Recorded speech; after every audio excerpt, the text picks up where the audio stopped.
बैठे हुए हैं, आसपास में मंत्री, सेनापति इत्यादि भी उनके समीप बैठे हुए हैं और अब ये लोग नेमी कुमार के लिए विचार विमर्श कर रहे हैं, क्योंकि नेमी कुमार तो युवा अवस्था से ही नहीं, बचपन से ही वे संसार से विरक्त हैं। परंतु हर माता पिता को एक चिंता होती है कि कुमार अवस्था को प्राप्त करने के बाद पुत्र यदि संसार से अनासक्त रहता है तो फिर इस संसार का, राज्य का भार कौन संभालेगा। समुद्र विजय राजा अब अपने मंत्री के साथ, सेनापति शिवा माता के साथ किस रीति से विचार विमर्श करेंगे, अपन लोग अभी यह दृश्य अपनी आंखों से निहारेंगे। 3100 रुपए की राशि, 3100 रुपए पिस्ता देवी जैन पहाड़ी वाले और 2100 रुपए श्री त्रिलोक चंद जी आदित्य कुमार जी जैन की तरफ से है। खूब खूब अनुमोदना इन पात्रों की। कार्यक्रम पर प्रसन्न होकर के इन्होंने अपना भाव प्रकट किया है। समुद्र विजय राजा का दरबार लगता है, तब तक आपसे एक सवाल, नेमी कुमार का दूसरा नाम क्या था? नेमी कुमार का दूसरा नाम क्या है? क्या बात है? जिसको भी आता है कृपया हाथ खड़े करिए। खेलने वाले रिखव जी बोलिए। नेमिनाथ परमात्मा का दूसरा नाम अरिष्ट नेमी है, क्योंकि शिवा माता के गर्भ में जब नेमी कुमार आए तो शिवा माता ने अरिष्ट यानी कि स्वप्न के अंदर चक्र को देखा था और उस स्वप्न के अनुसार जन्म लेने वाली संतान का नाम उन्होंने अरिष्ट नेमी रखा था। देखिएगा, नेमिनाथ प्रभु का दूसरा नाम अरिष्ट नेमी, और जो स्वप्न फल जो आया था उसी के आधार पर प्रभु का नाम रखा था। यहाँ पर सभी को पता होगा कि कोई भी तीर्थंकर परमात्मा होते हैं तो उनकी माता कितने स्वप्न देखती है? 14। तीर्थंकर परमात्माओं की माता 14 शुभ मंगलकारी स्वप्न देखती है। और यहाँ पर म्यूजिक चलने तो थोड़ा। प्रभु नेमिनाथ की माता ने भी शुभ मंगलकारी 14 स्वप्न देखे हैं और प्रभु का शिवा माता की कुक्षी से जन्म हुआ है। लेकिन वो जो 14 मंगलकारी स्वप्न देखे थे उनका एक परिणाम क्या है कि जो आपके पुत्र पैदा हुआ है वो तीर्थंकर आत्मा पैदा हुई है। और जो भी तीर्थंकर आत्मा होती है वो संयम ग्रहण करती है, दीक्षा लेती है, केवल ज्ञान प्राप्त करती है और मोक्ष को प्राप्त करती है। तो यहाँ पर हम देखेंगे कि जो नेमिनाथ है, नेमी कुमार अरिष्ट नेमी, जिनका सांसारिक नाम है अरिष्ट नेमी, वो बचपन से ही एक विरक्त है। सांसारिक भोग सुखों में कोई बात नहीं, सांसारिक भोग सुखों में उनकी कोई रुचि नहीं है। इसको नीचे रख लो। हेलो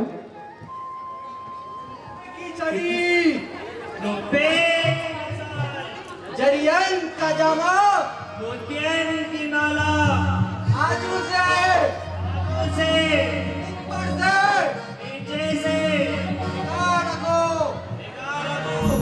महाराज अभिराज श्री समुद्र विजय महाराज आज दरबार में पधार रहे हैं।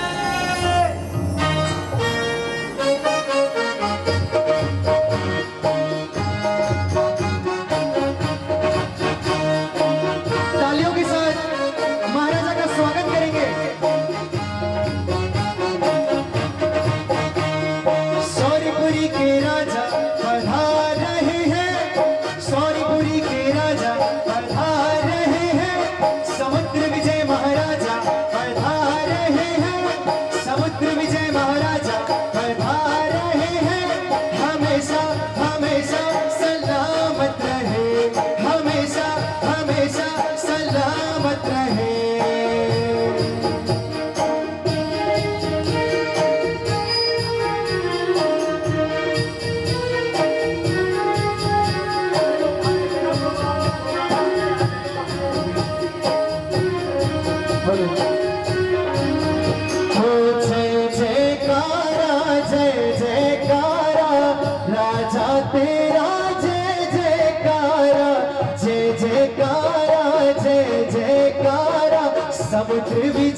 पर खड़े होके आइएगा।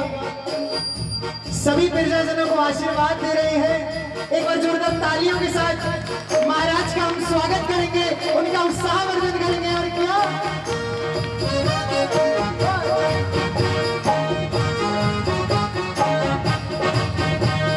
जय जयकारा, जय जयकारा, समुद्र विजय का जय जयकारा, जय जयकारा, जय जयकारा, राजनाम का जय जयकारा।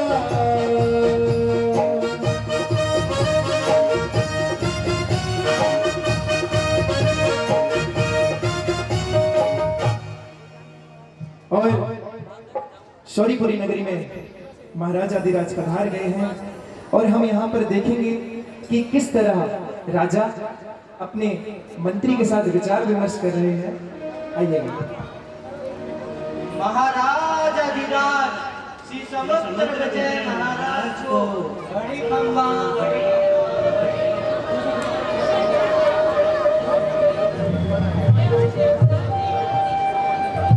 हाँ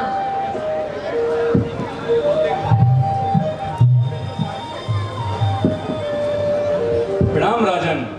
राजकुमार को प्रसन्न करने के लिए एक महोत्सव है राजन। यदि आपकी आज्ञा हो तो उसे प्रारंभ किया जाए।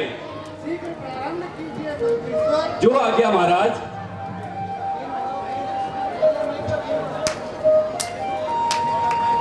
और यहाँ पर जो राजकुमार नेमी हमेशा सांसारिक भोग सुखों से विरक्त रहते हैं, लेकिन उनके पिता समुद्र विजय को बहुत ही उनकी चिंता है कि राजकुमार कैसे सांसारिक भोगों की तरफ आकर्षित हों।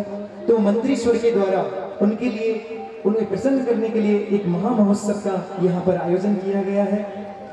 आइएगा।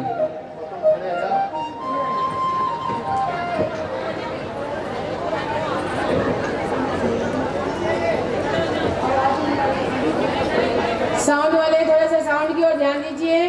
कॉलर माइक की कोई आवाज नहीं आ रही है। हेलो।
मान जाओ ना।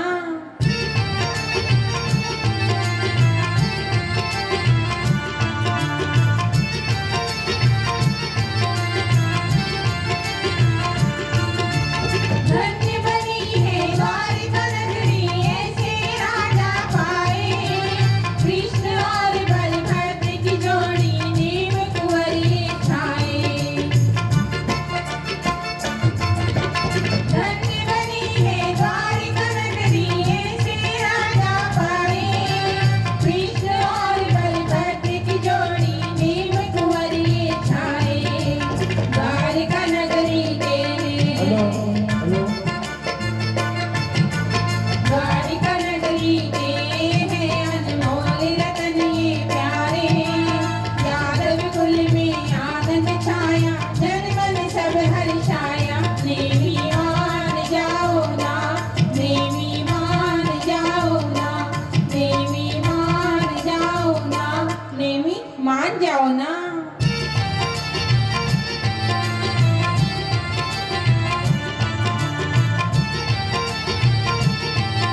नेमी मान जाओ ना, नेमी मान जाओ ना, नेमी मान जाओ ना, नेमी मान जाओ ना। एक से एक सुंदरियां हैं वहाँ राजन, आप चिंता मत कीजिए। मंत्री सर, सील धर्म का पालन करने वाला मेरा कुमार उनको देखकर आसक्त होने वाला नहीं, अन्य कोई उपाय सोचिए।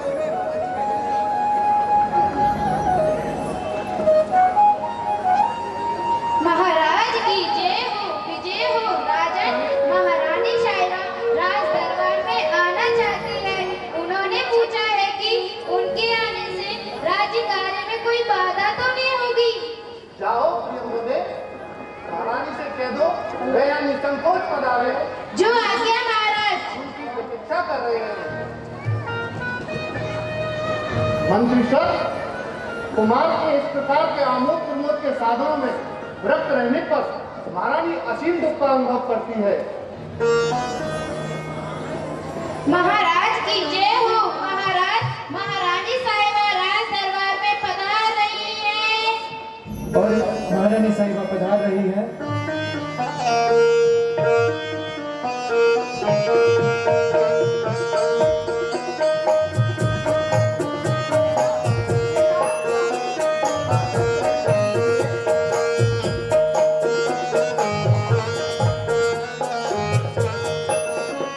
कहो मुझे, इस समय कैसे आना हुआ? स्वामी, आप सदा ही राज कार्यों में व्यस्त होने के कारण मेरे कुमार की ओर ध्यान नहीं देते हो। देखिए क्या हालत हो गई है उनकी। प्रिय, हम कदम कदम पर कुमार के मन को सांसारिक विषयों की ओर मोड़ने के लिए प्रयत्नशील है। इसका केवल आपको दुख नहीं, हम भी अत्यधिक व्याकुल हैं। मंत्री सर, तुम क्या सोच रहे हो?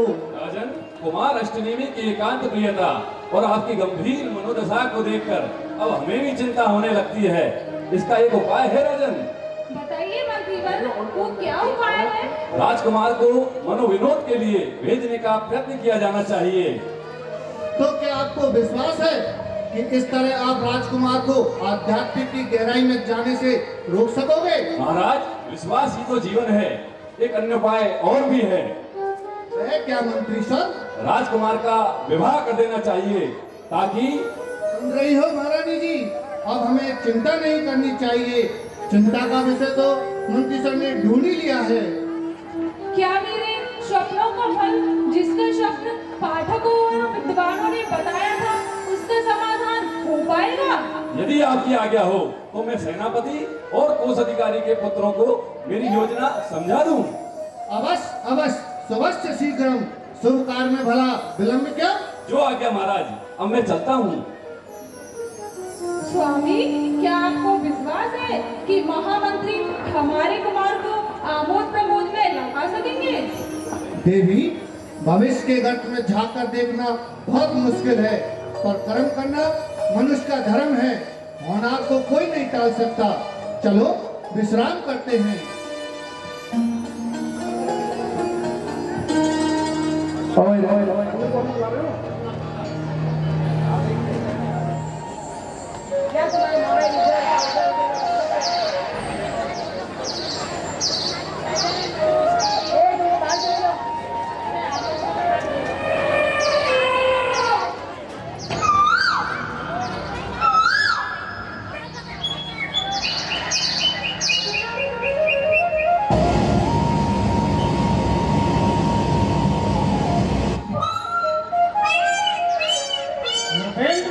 आज मौसम कितना सुहावना हो रहा है। अच्छा हुआ हम कुमार को लेकर घूमने निकले हैं। सच, आज तो प्रकृति का पूर्ण आनंद लेंगे।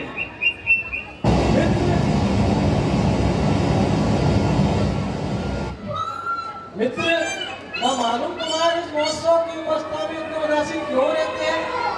ये तो एकांत ही चाहिए था। वो तो वैसे भी अपने आनंद एवं चिंतन में दिखाई देते हैं। मित्र, यह समझ नहीं आता कि कुमार की उदासीनता कौन से प्रयत्नों के द्वारा दूर करें। अभी जब हम चल रहे थे तब मैंने एक शिकार को अपने लक्ष्य में लिया तो कुमार ने मेरा हाथ पकड़कर रोक दिया और कहने लगे, इसे मारो मत, इसकी स्वच्छंदता क्यों छीन रहे हो, इसे निर्भीकता से जीने दो। वाह मित्र वाह, तूने अपने हाथों को रोक लिया और उसे जीवन दान दे दिया। और यदि मार दिया होता तो? मित्र, यदि मार लिया होता तो संभव है कुमार कुछ कर लेते, और फिर हम यहाँ शिकार खेलने भी तो नहीं आए हैं, हम तो यहाँ राजकुमार का मन परिवर्तित करने के लिए आए हैं। मित्र, कुमार अभी तक नहीं आए, कहीं ऐसा तो नहीं रत्नसेन को वापस भेजकर वो अकेले ही जंगल में एकांत का सेवन करने लगे? तुम्हें चिंतित होने की आवश्यकता नहीं, मैं कहीं नहीं जाने वाला। जंगल हो या महल, कोई किसी का अच्छा या बुरा नहीं कर सकता है। व्यक्ति को स्वयं के कर्मोदय के कारण ही अच्छा या बुरा फल मिलता है। कुमार, आप तो सदैव ही आत्मचिंतन की बातें करते रहते हो। वास्तव में कुमार को सांसारिक सुखों में रुचि ही नहीं है। वह देखो, कुमार अकेले ही जा रहे हैं। और इस तरह से अपने मित्र अनंग श्री कृष्ण के सामने भी किस रीति से अपने बल, अपने पराक्रम को दिखाते हैं। नेमी कुमार के बल को देख करके एक बार तो श्री कृष्ण भी घबरा जाते हैं, वो भी सोचने लग जाते हैं कि क्या बात है, मेरे से भी ज्यादा इस राज्य के अंदर और कौन बलवान हो सकता है। आज जो कृष्ण के दिल के अंदर एक संशय था, उस संशय का निवारण अभी नेमी कुमार किस रीति से करते हैं, अपन लोग सभी जन देखेंगे। आइएगा, हम अगले दृश्य में देखेंगे आयुधशाला का दृश्य। किस तरह राजकुमार नेमी आयुधशाला में जाते हैं, वहां अलग अलग शस्त्रों को देखकर उन शस्त्रों को प्रयोग करने की इच्छा उनके मन में जागृत होती है। किस तरह वे शस्त्रों को उठाते हैं और किस तरह श्री कृष्ण का जो अभिमान है उसको चूर करते हैं। अगले दृश्य में हम देखते हैं। आयुधशाला में पहुंच चुके हैं, देखिएगा अगला दृश्य।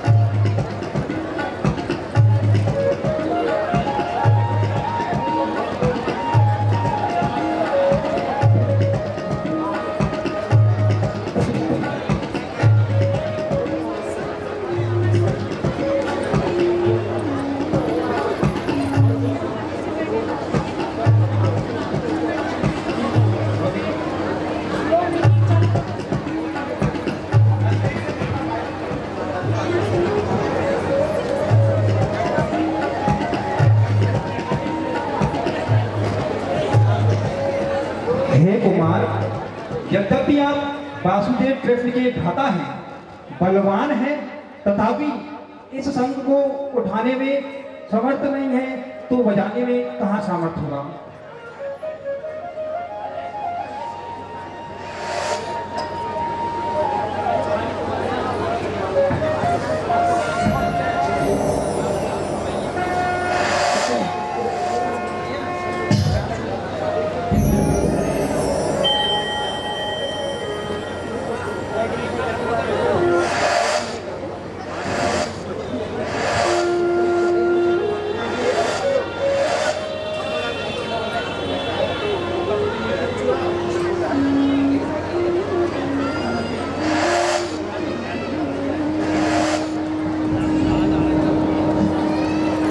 किस तरह राजकुमार ने आयुधशाला में एक एक शस्त्र को कितनी आसानी से, लगता ही नहीं चेहरे पर एक शिकन भी नहीं, और कितनी आसानी से एक एक शस्त्र को उठा रहे हैं। आयुधशाला में जितने भी लोग यहाँ पर आयुधशाला में हैं, सभी आश्चर्यचकित हैं कि कुमार में इतना बल, इतना साहस।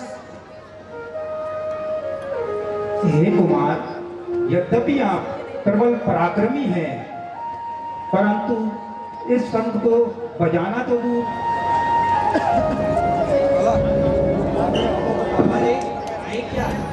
वासुदेव श्री कृष्ण से भी अधिक पराक्रमी है। भाई पूरा बात से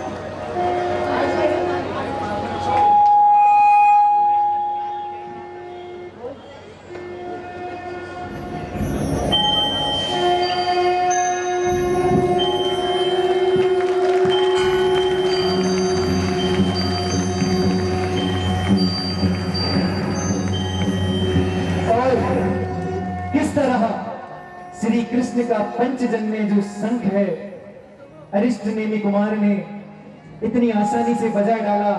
चारों तरफ त्राही त्राही मच जाती है। शंख की ध्वनि सुनकर सारी सौरीपुरी नगरी टोल उठी है। हाथी घोड़ा लोहे की बड़ी बड़ी श्रृंखलाएं तोड़ते हुए, चिंगाड़ते हुए भाग रहे हैं। नागरिक मूर्छित हो चुके हैं और कृष्ण शंख की ध्वनि सुनकर बड़े ही चिंतित हो चुके हैं कि इस धरा पर ये कौन ऐसा वीर पुरुष आया है जो मेरे अलावा इस शंख को बजा रहा है। और वो मंत्रीश्वर को आदेश देते हैं, देखिएगा। मंत्रीश्वर जी महाराज। जाइए और आयुधशाला में जाकर पता लगाइए कि शंखनाद करने वाला कौन है। जो आज्ञा महाराज, अभी जाता हूँ। इतने अपरिमित वेग से शंख बजाने वाला कौन है?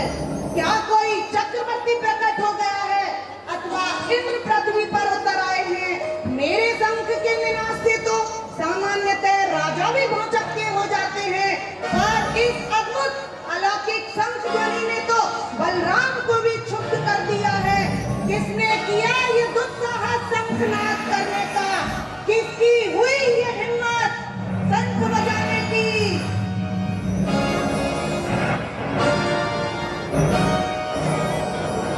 क्षमा कीजिए वासुदेव कृष्ण, आपके भ्राता अरिष्ट नेमि ने इस आयुधशाला में कौतूहलवश ये पांचजन्य शंख बजाया है। क्या? माताश्री, आप इतनी घबराए हुए क्यों हैं? मैंने तो यूं ही फूंक मारी थी। प्रिय भ्राता, क्या तुमने पांचजन्य शंख बजाया था जिससे सारा वातावरण अभी तक विक्षुब्ध हो रहा है? हाँ भ्राताश्री। मुझे अत्यधिक प्रसन्नता हो रही है कि मेरे अनुज ने पांचजन्य शंख बजाया है। मेरी तो आज तक ये धारणा थी कि मेरे अतिरिक्त इस शंख को अन्य कोई नहीं बजा सकता। हे मानस, मुझे अति प्रसन्न करने के लिए क्या तुम अपना बाहुबल दिखाओगे? क्या तुम मुझसे युद्ध करोगे? जैसे आपकी इच्छा भ्राताश्री। चलो मन अखाड़े में चलते हैं।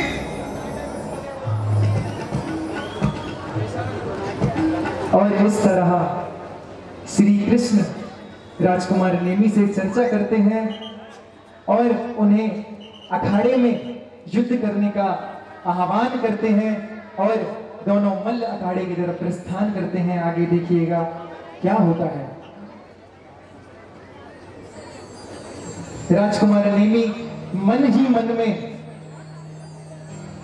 कुछ विचार करते हैं, कुछ सोचते हैं। और राजकुमार नेमि मन ही मन में सोचते हैं,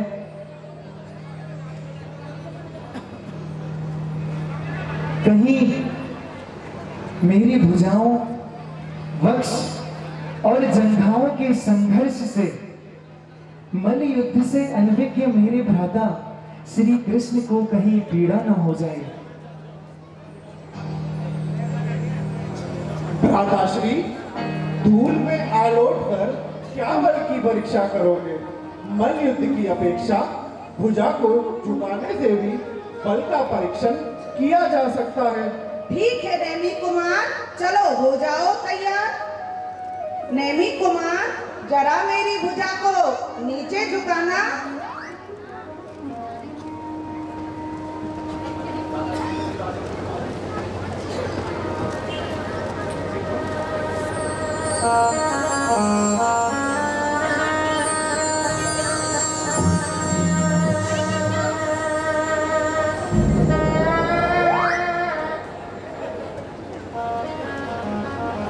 नेमि कुमार, अब तुम अपनी भुजा फैलाओ।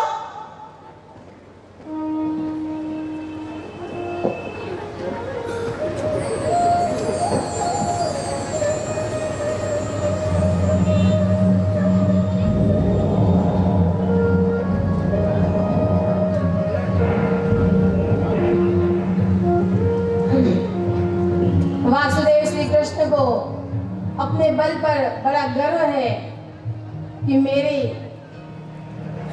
भुजाओं को कोई झुका नहीं सकता, मगर उनका बल खत्म हो चुका है। अब नेमी कुमार जो कि स्वयं की भुजाओं को सामने लिए खड़े हैं और ये वासुदेव किस तरीके से झुकाते हैं, हाथ पकड़ने मात्र से नेमी कुमार को पसीना पसीना आ चुका है, श्री कृष्ण को पसीना पसीना आ चुका है। बहुत कोशिश कर रहे हैं, अपने बल की परीक्षा ले रहे हैं, मगर श्री कृष्ण तो नेमी कुमार के सामने इन भुजाओं के ऊपर बंदर की भांति लटक ही जाते हैं। हे नेमी कुमार, तुम्हारा अलौकिक बल देखकर मुझे अत्यधिक प्रसन्नता हो रही है। जिस प्रकार बलराम भ्राता मेरे भुजबल के समक्ष संसार के समस्त योद्धाओं को तुच्छ समझते हैं, उसी प्रकार मैं आज तुम्हारे भुजबल के समक्ष संसार के समस्त योद्धाओं को तृणवत समझता हूँ। क्षमा करें भ्राताश्री, मुझे अपने मित्रों के साथ विशाल अरण्य की सैर करनी है, मैं जाना चाहता हूँ। हाँ जी। और इस तरह आपने देखा कि किस तरह नेम कुमार ने श्री कृष्ण के अभिमान को यहाँ पर चकनाचूर कर दिया और नेम कुमार का इतना अलौकिक बल देखकर श्री कृष्ण चिंताग्रस्त हो जाते हैं, चिंतन करते रहते हैं और इतने में उनके बड़े भाई बलराम पधारते हैं और आगे देखिएगा क्या बात है श्री कृष्ण, क्यों चिंतित बैठे हो? ज्येष्ठ भ्राता, क्या आपने नेमी कुमार के अपरिमित बल को देखा? शंख तो ऐसा बजाया कि संपूर्ण सौरीपुरी नगरी डोल उठी और जब हम मल्ल के लिए अखाड़े में गए तो मैं उनकी भुजाओं पर ऐसे लटक गया जैसे कोई बानर वृक्ष पर लटका हो। इतना अपरिमित बल तो किसी चक्रवर्ती और इंद्र में भी नहीं होता होगा। इतनी अमित शक्ति के होते हुए हमारा यह अनुज भारत के 6 खंडों को क्यों नहीं जीतेगा भ्राताश्री? अवश्य नहीं जीतेगा, अवश्य नहीं जीतेगा। कृष्ण चक्रवर्ती और इंद्र से अधिक बलवान होते हुए भी अपना है कुमार स्वभाव से पूर्णतः शांत है, फिर भी भिवाई के बाद तो इनका बल कम होना ही है, तो फिर चिंता क्यों करते हो? चलो उठो। सुनिए सुनिए सुनिए, ये 22वें तीर्थंकर श्री नेमिनाथ हैं, जो मुनि सुब्रत स्वामी ने भी कहा था कि विवाह किए बिना ब्रह्मचारी अवस्था में ये दीक्षित होंगे, ये दीक्षित होंगे, ये दीक्षित होंगे।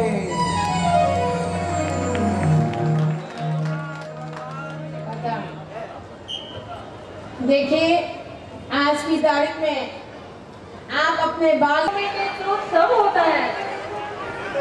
हे वत्स, तुम हर क्षण गहन चिंतन में ही क्यों रहते हो?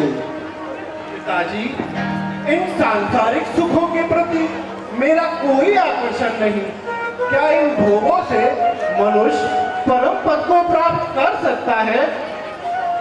पुत्र, तुमसे हमें यह उम्मीद नहीं थी कि इतना सुख मिलने के उपरांत भी तुम हमारी ओर देखोगे नहीं। हमारे सुख में क्या कमी है?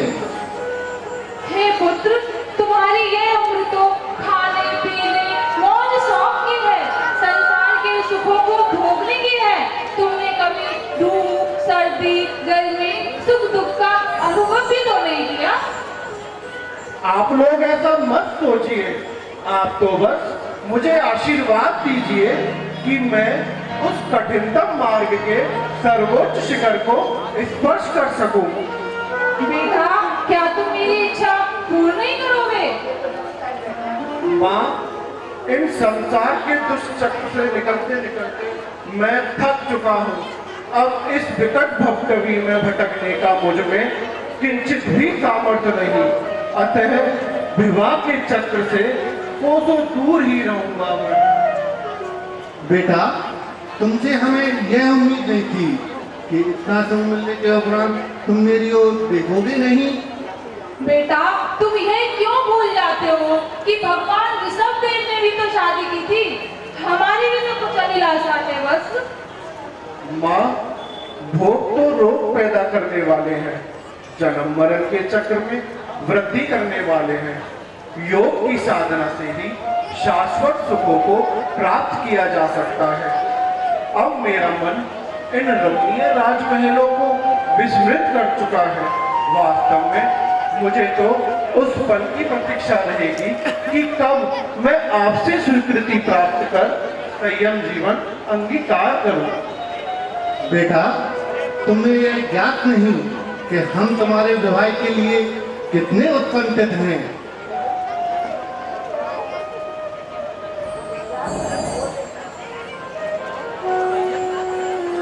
और इस तरह राजा रानी आपस में विचार विमर्श करते हैं। राजकुमार ने प्रणाम करके निकल जाता है और छड़ीदार क्या आदेश लेकर आया है। महाराज की जय हो। महाराज, श्री कृष्ण दरबार में उपस्थित होना चाहते हैं। उन्हें सम्मान के साथ लाया जाए। जो आज्ञा महाराज।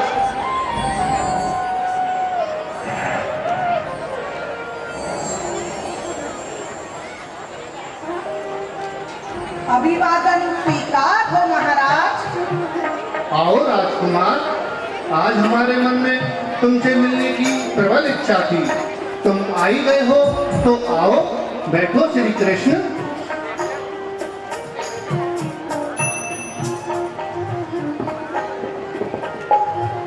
कृष्ण, तुम यह जानते हो तुम्हारे लघु भ्राता अरिष्टनेमी विवाह के योग्य हो गया है। मुझे पूर्ण विश्वास है कि तुम अपनी बुद्धि चातुर से उनसे विवाह की जरूर स्वीकृति प्राप्त करोगे। कृष्ण, नेमी का सांसारिक सुखों के प्रति तनिक भी आकर्षण नहीं है। हम ढलती उम्र के करीब आ चुके हैं। राजकुमार नेमी का विवाह मन बड़ा व्याकुल है। अब तुम ही उन्हें मनाओ श्री कृष्ण। राजन, आपकी इच्छा पूर्ति करना मेरा परम कर्तव्य है। मैं आज से ही आपकी आज्ञा सिरोधार्य करता हूँ और नेमी कुमार को विवाह के लिए तैयार करता हूँ। आप तनिक भी चिंता ना करें। मैं शीघ्र ही सुखद समाचार लेकर आपके समक्ष पुनः उपस्थित होऊंगा। बड़ी खुशी की बात होगी कृष्ण। राजन, मैं इस कार्य के लिए नेमी कुमार मेरे साथ रेवताचल पर्वत पर बसंत क्रीड़ा हेतु ले जाने के लिए आपकी सहर्ष अनुमति चाहता हूँ। हाँ हाँ श्री कृष्ण, तुम इसे अवश्य ले जा सकते हो। ठीक है राजन, अब मैं प्रस्थान करता हूँ।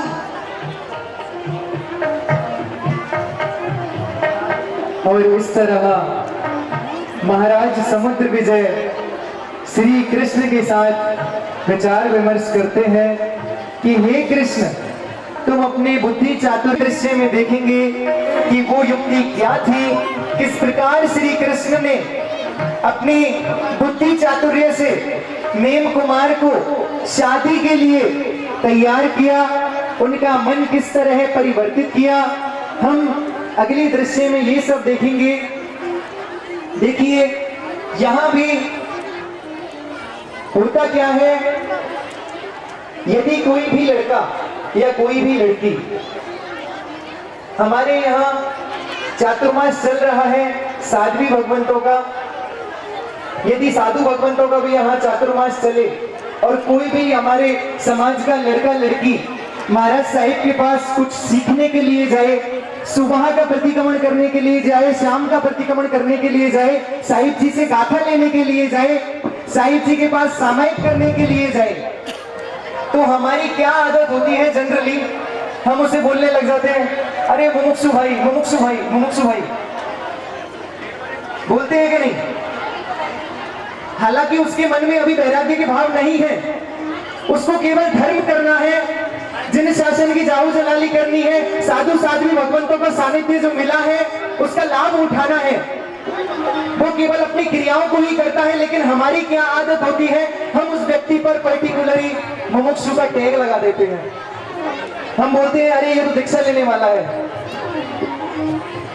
लेकिन देखिएगा, हम ऐसा करते हैं लेकिन ये सर्वथा गलत है। हमारा कोई ऐसा अधिकार नहीं है कि कोई आत्मा यदि उपाश्रय में जाकर साधु साध्वी भगवंतों के पास जाकर धर्म क्रियाएं कर रही है, से जो सामने वाला व्यक्ति होता है जिसकी धर्म करने की इच्छा होती है, लेकिन आजू बाजू के लोगों के इस शब्द को सुनकर उसके जो भाव है वो थोड़े ठंडे पड़ जाते हैं, वो अपने धर्म में ठंडा पड़ जाता है, उसके भाव अस्थिर हो जाते हैं और उसका जो भयंकर कर्म बंद होता है वो हमारे सर पर आएगा। तो आज के बाद आप ध्यान रखें, आपके समाज का कोई भी लड़का लड़की साधु साध्वी भगवंतों के पास सीखने के लिए जा रहा है, धर्म क्रिया करने के लिए जा रहा है, प्रतिक्रमण करने के लिए, सामयिक करने के लिए जा रहा है, तो कभी उसके ऊपर अपने आप टैग नहीं लगा लेगा कि ये मुमुक्षु है, ये तो दीक्षा लेगा, ये संयम लेगा। अरे उसके भाव होंगे, उसके कर्म यदि अच्छे होंगे, उसके यदि लिख रहा होगा कि संयम लेकर वो मोक्ष को प्राप्त करेगा, वीर प्रभु के इस देश को प्राप्त करेगा, तो वो जरूर करेगा, जरूर उसके कर्म भी कटेंगे। तो हमें ऐसी कोई भी, आज से आप ध्यान रखिएगा, ऐसी कोई भी हमें गलत आमना नहीं पालनी है। और इसी तरह राजकुमार नेमी भी किस तरह संसार से विरक्त है, लेकिन यहां देखिएगा आजकल जमाना क्या है, हमारे बच्चे, आप सभी के बच्चे, छोटे छोटे बच्चे सारे दिन मोबाइल में लगे रहते हैं, इधर उधर खेलना कूदना, गेम्स खेलना, वीडियो देखना, रील्स देखना, उसके अलावा उनको कुछ सूझता नहीं। स्कूल से आए, सोए, उसके बाद रील्स देखने बैठ गए, रात में सो रहे हैं, सोते टाइम रील्स देख रहे हैं। हम अपने बच्चों को कह के अरे थोड़ा मंदिर हुआ, थोड़ा साधु साध्वी को वंदन करिया, लेकिन यहाँ पर उल्टी गंगा बह रही है। यहाँ पर राजा समुद्र विजय और रानी सेवा देवी इस बात से चिंतित है कि हमारा बेटा संसार में मन ही नहीं लगा रहा है, वो तो संसार से विरक्त है, उसको कैसे मोक्ष की तरफ आकर्षित करें। तो आइएगा अगले दृश्य में हम रेवताचल पर्वत पर जल क्रीड़ा हेतु नेमी कुमार को साथ लेकर चलते हैं। हाँ हाँ चलिए चलिए।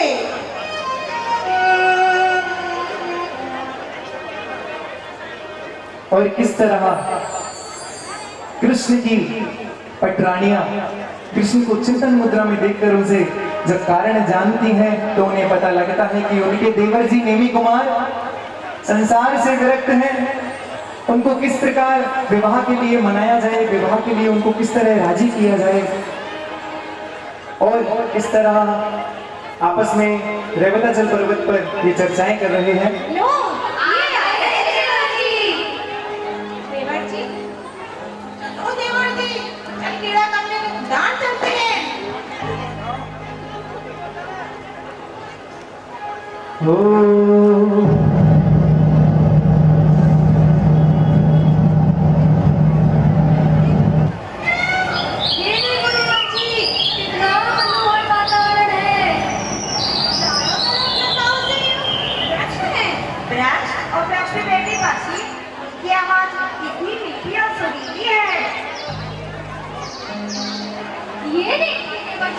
ये कितना सुंदर जयमाला है, इसे देखकर तो मन करता है। क्या मन करता है?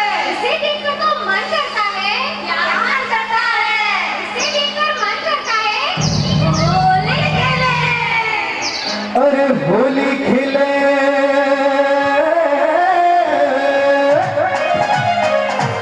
अरे होली खेले नेमी कुमार जीवन में, होली खेले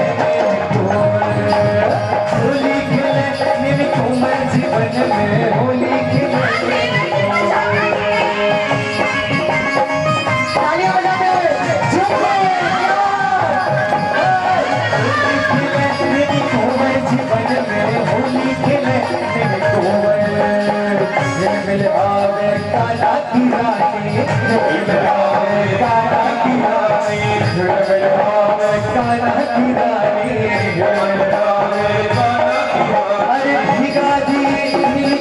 जीवन में होली खिलने में कोमल, होली खिलने में कोमल, जीवन में होली खिलने में कोमल।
और किस तरह नेमी कुमार को लेकर गोपियां चर्चा कर रही हैं। प्रिय देवर जी, आप हमारी बातें सदैव शांति से सुन लिया करते हैं, इसीलिए मैं आपसे एक बात पूछना चाहती हूँ। आपके बड़े भैया तो 32,000 रानियों के पति हैं। आप उनके छोटे भाइयों का एक स्त्री के साथ विवाह नहीं कर रहे, ये क्या अजीब बात है। आपने तो युवावस्था में भी पदार्पण कर लिया, फिर समझ नहीं आता आप विवाह क्यों नहीं करना चाहते। हमें आपका यह अकेलापन अच्छा नहीं लगता। हम आपसे विवाह की स्वीकृति लेकर ही रहेंगे। आप भोग की उम्र में योगी की तरह बेरानी बनकर घूम रहे हैं, ये उचित नहीं है देवा जी। आप सभी विचारवान बनिए, जीवन की सार्थकता का मार्ग खोजिए। सांसारिक सुख सुख के घोतक नहीं, सुख तो परम पद की प्राप्ति में है भाभी। आप स्वयं चिंतन करके देखिए, बिना विवाह बिना स्त्री के आपका जीवन निर्जन वन में खिले मनोहर सुरभि से युक्त पुष्प के समान निरर्थक ही रहेगा। बस करो देवर जी, अपने इन उपदेशों को छोड़ो। इस तीन जगत में आपका शरीर रूप लावण्य से पवित्र है और नया यौवन है, फिर आपकी ऐसी स्थिति क्यों है? पत्नी के बिना एक अंग वाले रहकर कब तक अपना जीवन व्यतीत कर सकोगे? आप स्वयं ही विचार करें देवर जी। यदुवंश में जन्मे कुमार का सांसारिकता के प्रति उपेक्षा भाव ठीक नहीं है। क्या आप नीरस हो? आखिर कुछ तो सोचिए। फिर ग्रस्त जीवन का उपयोग किए बिना उसका त्याग कैसा? क्या कमाने का डर लग रहा है? आपके भाई 32,000 पत्नियों को संभाल रहे हैं, आपको क्या एक का पास चढ़ जाएगा? फिर मोक्ष प्राप्ति के लिए ब्रह्मचारी रहो यह आवश्यक नहीं है। पूर्व में भी तो तीर्थंकरों ने विवाह किया था। हाँ गांधारी, ठीक कह रही है। जिस प्रकार प्रथम तीर्थंकर भगवान ऋषभ ने पहले विवाह किया, उसके बाद ध्यान तीर्थ की स्थापना की, आप भी उसी प्रकार विवाह के समस्त उचित कार्यों को करके फिर साधना करना। विवाह बिना भी कोई जीवन है, ये तो पागलपन है, पागलपन। स्त्री बिना आप अपने हृदय की बात किससे कहोगे? आखिर कुछ तो सोचिए। आप तो कोई नई मोक्ष मार्गी बनने जा रहे हो, गृहस्थी जीवन जीकर तो देखो। हे कुमार, पत्नी बिना पुरुष की क्या शोभा? पत्नी बिना पर कोई विश्वास नहीं करता है। हे बुद्धिमान देवर जी, घर पर मेहमान आएंगे तो पत्नी बिना मेहमानगिरी कौन करेगा? घर की शोभा तो पत्नी से है, पत्नी बिना घर जंगल है जंगल। आप बोल क्यों नहीं रहे हो?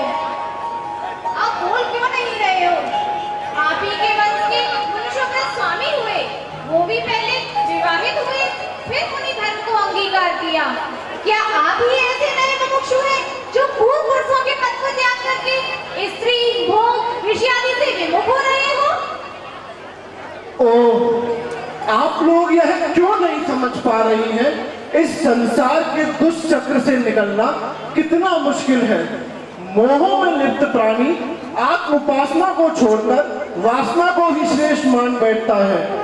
अब तो मुझे चिंता हो रही है, इस प्रकार की स्थिति में ना मालूम बहुत बंधन से मुक्ति कब होगी।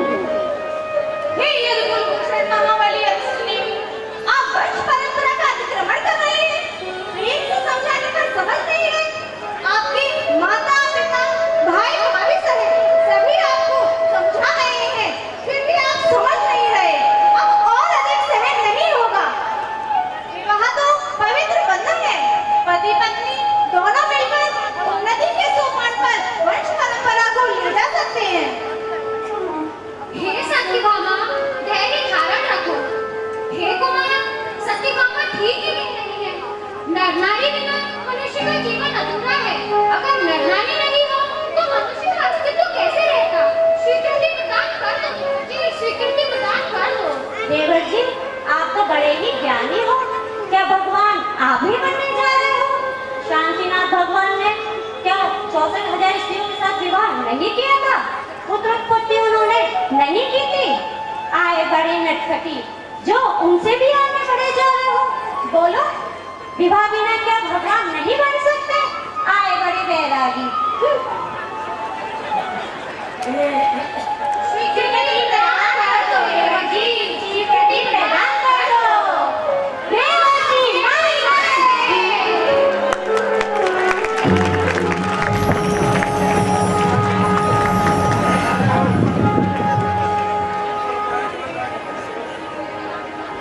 और इस तरह अपनी भाभियों के मनाने पर अपने देवर की बारात लेके चली मैं, अपने देवर की बारात लेके चली मैं। ना बैंड बाजा ना ही बारात, खुशियों की सौगात लेके चली मैं, अपने देवर की बारात लेके चली मैं।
खड़ी रहेगी